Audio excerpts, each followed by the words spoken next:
परम आत्मा, परमात्मा। जी हाँ, परमात्मा की खोज युगों युगों से मानव को रही है। साधु संत भी यही कहते आए हैं कि सबका मालिक वह एक है जो परम पिता परमेश्वर है। तो वह सबका मालिक कौन है, देखने में कैसा है, कहाँ रहता है? कभी मानो उसी परमात्मा प्राप्ति के लिए आस्था के तहत तीर्थ धामों पर जाता है, हिंदू धर्म में प्रचलित व्रत उपवास करता है, तो कभी हिंदू धर्म के सदग्रंथों में परमात्मा की खोज करता है। लेकिन सदग्रंथों को सही से न समझने के कारण इस ज्ञान की भूल भुलैया में उलझकर रह जाता है। और इसी संदर्भ में कबीर साहब जी ने भी कहा है कि गुरबिन वेद पढ़े सो प्राणी, समझे ना सार रहे अज्ञानी। तो ट्रू स्टोरी पर एक ऐसी ही कहानी आपके सामने लाए हैं जिन्हें परमात्मा प्राप्ति की भूख थी। बचपन से ही भगवान शिव की साधना करती थी, भगवान विष्णु को इष्ट रूप में मानती थी और भगवान कृष्ण की भी पूजा करती थी। प्रतिदिन मंदिरों में जाना, भगवत की कथा करना इनकी दिनचर्या में था। 10-12 साल की उम्र में ही मैंने व्रत रखने शुरू कर दिए थे। मैं विष्णु जी को सबसे ज़्यादा अपना इष्ट मानती थी। जैसे कि मैं खुद भागवत पढ़ती थी, शिव पुराण पढ़ती थी, तो मेरा ज़्यादा अटैचमेंट कृष्ण जी से था, तो मैं उन्हीं की उपासना करती थी। और फिर मैं मंदिरों में जाकर भी संध्या आरती करना, पूजा पाठ, ये सब कुछ क्रियाएं करना। जैसे कि कोई व्यक्ति बीमार है, उसको मैंने भागवत का पाठ सुनाना, गौ बीमार है उसको भी भागवत का पाठ सुनाकर उनको उनकी मुक्ति करवा देना। और फिर मैं गुरुद्वारे में भी जाकर प्रसाद बनाती थी, वहाँ पर भी मैं लोगों की सेवा किया करती थी, झूठे बर्तन मान देना। फिर मैंने 2:30-3 बजे तक बल्कि मैंने तुलसी विवाह भी करना। और फिर सर मैंने एक लड्डू गोपाल रखे हुए थे, मैं उनको 2:30-3 बजे उठ के भोजन कराना, उनको तीनों समय का भोजन कराना, स्नान कराना, ये सब क्रियाएं मैं करती थी। फिर मैंने हमारे यहाँ पे एक नलास जिसको बोला जाता है, नलास में जा शिव नलास में जा शिव कैलाश में हमारा ये सिस्टम था। हम नलास में जाके मैं नंगे पाँव अपने घर से नंगे पाँव तक का मैं सफ़र तय करती थी।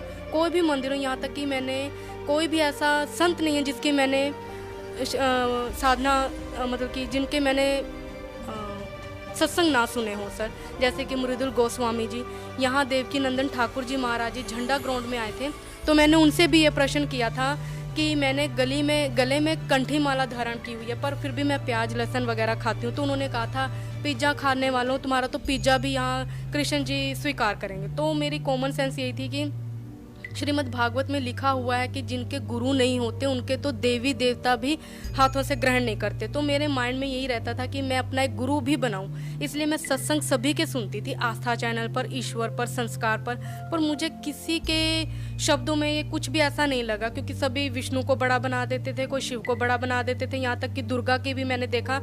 तो फिर मैं यही कहती थी वो मुझे एक दिन का ही फल दे दे। उनके पुत्र की जब गर्दन काटी गई, दुर्गा जी के पुत्र गणपति जी की, तो उन्होंने चंडी रूप धारण कर लिया। लेकिन हमारे दुखों के लिए वो ऐसा क्यों नहीं करते? तो मेरा यही प्रश्न होता रहता था सभी से।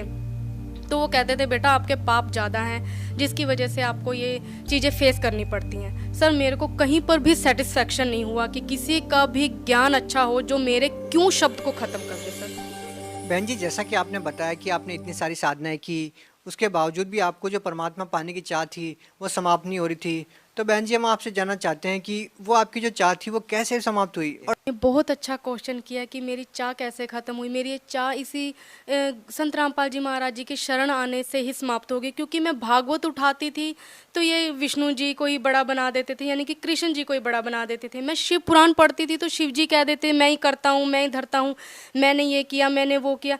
मेरा क्वेश्चन ही नहीं क्यों ख़त्म होता था। लेकिन यहाँ बंदी छोड़ सतगुरु रामपाल जी महाराज जी की शरण आने से मुझे पता चला कि ब्रह्मा विष्णु महेश ये सभी नाशवान है, इनका भी आविर्भाव और तिरोभाव होता है, अर्थात ये भी नाशवान है।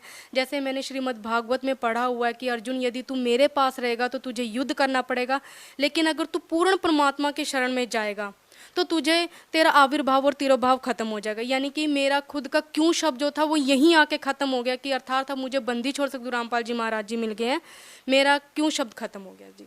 और लाभ मुझे ये हुए कि मुझे माइग्रेन थी, मुझे माइग्रेन से मुक्ति मिली। मैं थोड़ा सा भी सफ़र करती थी मुझे वॉमिटिंग होती थी, मुझे वॉमिटिंग से मुक्ति मिली। और क्या लाभ हुआ आपको? सर मुझे मेरी मम्मा जी की डेथ होने के बाद मैंने अपनी मम्मी के भोग का खा लिया था। भोग के खाने के बाद सर मैंने जैसे शुद्धिकरण कराया, शुद्धिकरण कराने के बाद सर मुझे चिकन पॉक्स निकल गया था। आप सभी मुझे देख रहे हैं कि मेरी स्किन पे हल्के हल्के डॉट्स हैं। सर जैसे मुझे चिकन पॉक्स निकला, इनके निकलने के बाद सर मुझे 2 दिन हो गए थे, ना मैं कुछ खा रही थी ना मैं कुछ पी रही थी, लेकिन मेरे घर के मुझे बहुत प्रेशर डाल रहे थे कि तुम्हें हमने झाड़ा ही डलवाना है। सर मैंने उनसे 1 ही घंटा मांगा तो उन्होंने मुझे ये कहा कि तू 2 दिन से कुछ नहीं कर पाई, अब 1 घंटे में क्या करेगी। सर जैसे ही मैंने प्रथम मंत्र मुझे मिला हुआ था, मैंने प्रथम मंत्र का नाम जाप किया। प्रथम मंत्र का नाम जाप करते ही सर मैंने देखा कि बंदी छोड़ सदगुरु रामपाल जी महाराज जी एक बहुत बड़ी किताब लेकर मेरे पास खड़े हैं सफ़ेद कपड़ों में, और उन्होंने मुझे पूछा है कि ये क्या है। तो मैं उनको कुछ बोल नहीं पा रही थी क्योंकि मेरे फेस पे इतना ज़्यादा चिकन पॉक्स हो गया था कि मेरी आंखें भी बंद हो चुकी थी। तो मैं उनको इशारे में बोल रही थी कि आप मेरी तरफ देखो। तो उन्होंने मुझे 2 बार ब्लेस किया। ब्लेस करने के बाद सर मैंने अपनी, ऑलरेडी मेरी आंखें तो बंद ही थी, तो मैंने देखा कि मेरे पैरों के पास काल रूप में एक भैंसा बैठा है जिसने मुझे बोला कि तुम्हारा समय खत्म हो गया है। सर मैंने ऐसे ही हाथ ऊपर रखा और मैंने बंदी छोड़ सदगुरु रामपाल जी महाराज का ही नाम लिया। तभी बंदी छोड़ सदगुरु रामपाल जी महाराज जी आए और वो मुझे घर से बाहर लेकर खड़े हो गए। जैसे मैंने अपनी आंखें खोली, देखा तो मेरा सारा चिकन पॉक्स दब चुका था। और मैं आपको ये बता दूं, अगले दिन मॉर्निंग में सर मैंने नित्य नियम का पाठ जो हमारे मालिक हमें बताते हैं, मैंने वो किया। वो करते हुए ही मैंने जैसे अपनी थाली में खाना परोसा, खाना परोसते ही बंदी छोड़ सदगुरु रामपाल जी महाराज जी दोबारा आए सफ़ेद कपड़ों में। मैं आपको बताऊं, मेरे सामने एक टीवी जिसको एलसीडी बोला जाता है अब लैंग्वेज में, वो मेरे सामने मालिक ने ऑन की और वो एक साइड पे खड़े हो गए और उन्होंने मुझे मेरा सारा कर्म दंड दिखाया कि मैंने कैसे भोग का खाया, कैसे मेरी चाची जी ने मुझे चूड़ियाँ पहनाई, कैसे मेरे छोटे भाई ने मेरे चरण दबाए, कैसे वो सब किया। सर मेरी आंखों से आंसू नहीं रुक रहे थे और मालिक ये सब कुछ मुझे एक टीवी में जिसको एलसीडी बोला जाता है उसमें उन्होंने ये सब क्रियाएं मेरी मुझे लाइव दिखाई। सर मैं रो रही थी, मेरी मदर इन लॉ मुझे पीछे से हिला रही थी कि सुनीता तुम कुछ बोल नहीं रही हो और सिर्फ रोए जा रही हो। तो मैंने सिर्फ खाना जो थाली में परोसा हो तो उसको ख़त्म करने के बाद मैं मालिक के पास दंडोतम किया और अपने गुनाहों की माफ़ी मांगने लगी कि मालिक अब की बार मुझे बख्श दो, मैं दोबारा ऐसा कोई कर्म नहीं करूँगी जी। और कोई लाभ?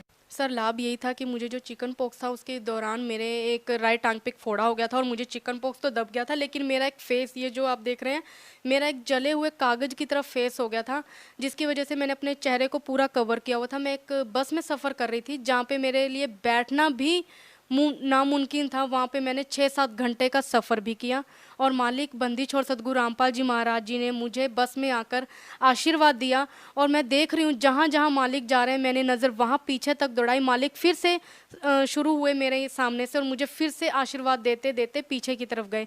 तब से भगत जी मालिक की दया से, परमात्मा बंदी छोड़ सदगुरु रामपाल जी महाराज की दया से मेरा आप फेस देख रहे हैं, मेरे को बहुत ज़्यादा इम्प्रूवमेंट है मेरी स्किन में भी सर।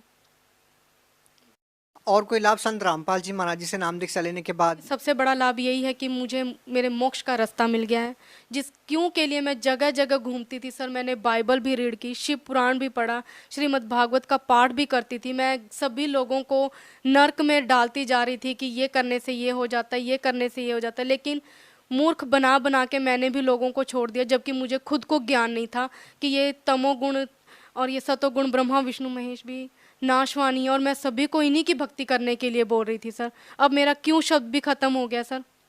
बहन जी, हम आपसे जानना चाहते हैं कि पहले आप सभी प्रकार की पूजाएं करते थे और आप और लोगों से भी करवाते थे, लेकिन आपको कोई लाभ नहीं मिला और आपकी जो परमात्मा पाने की चाह थी वो पूरी नहीं हो रही थी। लेकिन जब आप संत रामपाल जी महाराज जी से नाम दीक्षा लेते हैं तो आपकी जो परमात्मा पाने की चाह थी वो भी पूरी हुई और आपके जो दुख थे उनका भी निवारण हुआ। तो बहन जी, हम आपसे जानना चाहते हैं कि पहले जो साधनाएं आप कर रहे थे उन साधनाओं को करने से आपको लाभ क्यों नहीं मिला? क्या आप साधना ठीक से नहीं कर पा रहे थे या फिर इसका कोई और रीजन है? सर साधना ही मेरी गलत थी, क्योंकि मैंने खुद ने जैसे भागवत पढ़ी है तो भागवत में कृष्ण जी ने कहा है कि जिनके गुरु होते हैं, जैसे कि दत्तात्रेय के 24 गुरु थे, अंतिम गुरु उन्होंने परमेश्वर कबीर साहिब जी को बनाया, तब उनको मुक्ति मिली। मैंने खुद ने पढ़ा हुआ था, यहाँ तक कि मैंने शिव जी को भी गुरु बनाया था। मैं कार्ड लाना भूल गई हूँ, वरना मैं आपको दिखाती। शिव जी को मैंने गुरु बनाया क्योंकि मुझे इतना मालूम था कि शिव जी विष्णु जी को ध्याते हैं और विष्णु जी शिव जी को ध्याते हैं।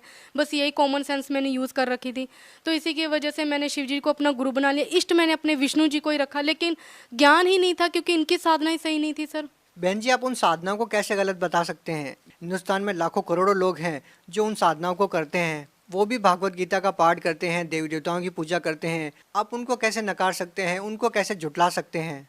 सर मैं नकार इसलिए सकती हूँ क्योंकि अब मुझे ज्ञान हो गया बंदी छोड़ सदगुरु रामपाल जी महाराज जी के द्वारा।